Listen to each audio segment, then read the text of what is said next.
Thank you, everyone. Thank you, ma'am, for this session. I think extremely timely, given that we're looking at, the announcement of some of the SROs being set up very soon, hopefully.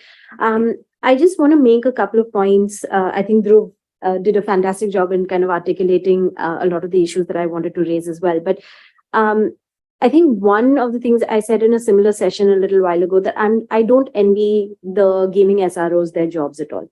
I do not envy them. They have their jobs cut out for them. It's going to be a difficult path for them to tread.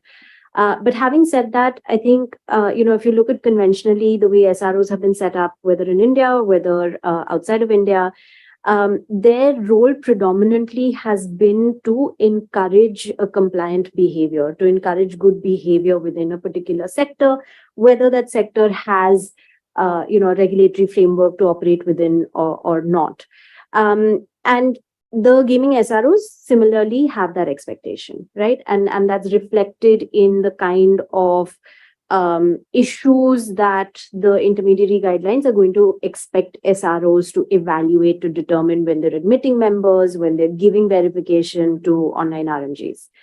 But I think the additional and the unique thing about the gaming SROs is that they're also going to be playing a quasi-judicial function. In determining which RMG should be given that verification, they're essentially going to be taking a call on which RMGs are games of skill and which of them are games of chance. And this is traditionally a function that the courts in India have discharged. They are the ones who sit in judgment about what games are, where is that balance, where does that, where is the preponderance of skill versus chance landing on this particular game, on this particular format. It's been the courts in India. And now, by virtue of these rules, essentially, that has now been devolved onto the SROs. And so it's going to be an extremely, extremely difficult job. I think what the government has done by way of some of the prescriptions around how the SROs have to be set up, how they have to be composed, what are the factors that they have to look at when giving verification to these RMGs. I think they've created a contour, but I think, like Dhruv said, that there is enough room there for SROs to be innovative and to kind of, play with different parameters that they want to use to determine what is a permissible RMG. Now, I think whether or not this is a successful model, I think time will tell. I share Dhruv's optimism entirely that, I think this is a good model, but also there's a little bit of context and history to this, right? I think when the government was thinking about ways and means in which to regulate the gaming sector per se, I think they realized how fragmented the sector itself was. And all of the discussions that we had earlier in the morning about, the different formats of games, when is something a game, when is something a sport, when is something acceptable if it's played offline, how does it become different if it's played online, etc. I think there was a recognition that there is a very significant complexity to this sector, and the sector is very fragmented.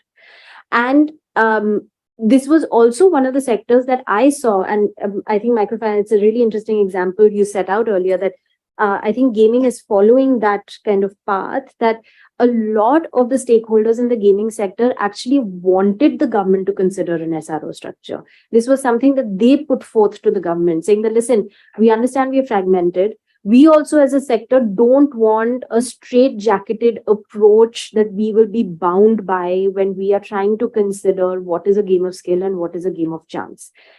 We have jurisprudence, we have guidance from the courts, we understand that that is a remedy, but there are very many other issues to the regulation of the gaming sector, consumer safety being one of them, right? The manner in which there is innovation along formats of the rule. Dhruv said you tweak one or two features of an existing format, you have a new game. And so there were all of these considerations that also propel the gaming sector to tell the government that, listen, we want an SRO structure. We don't want to be regulated under a strict regulatory framework. We want that flexibility. And I think the government also recognized the complexity of the sector and also recognized the administrative burden if they were to, retain this regulatory subject matter with them. And so they said, okay, fine, let's work with the SRO structure. And there were, obviously certain successful precedents out there, the microfinance one being one of them, ASCII being the other, SROs in the pharma sector being the other. There were very strong examples and precedents of where the SRO has functioned and functioned well, where members have over a period of time understood and really internalized what that good compliance behavior looks like. They have propelled industry forward. I think, again, the unique issue here is that the SROs will be doing a little bit more in terms of, undertaking that evaluation of the games themselves. So I think all in all, I want to strike a hopeful chord about the future of the SROs and the impact that they're going to have in the gaming sector. I think there is a lot of precedents to learn from. I think there were some risks that I think have been, risks around industry capture, around having SROs being dominated by one type of stakeholder or one type of membership. I think some of those checks and balances have been built in fairly well into the intermediary guidelines and the contours within which these SROs have to function. And I think the reason that I'm most hopeful actually is that I think the SROs, because they will have this ability to innovate, because they will have this ability to lean on different disciplines and different expertise to ultimately determine what is a game of skill and what is a game of chance, or what is a permissible RMG. And because they will have the onus of encouraging good behavior amongst their members, I think we're going to see a lot of clarity. We're going to see a lot of innovation coming from the SROs that perhaps public stakeholders, like other state governments, for example, may find interesting. And I think there will also be a slight push along the lack of clarity today that exists. I heard in the earlier sessions, and Shivani put it so beautifully, that sometimes you don't really know. There was a lot of confusion about where these online games fell. They were always treated as an exception to gambling, right?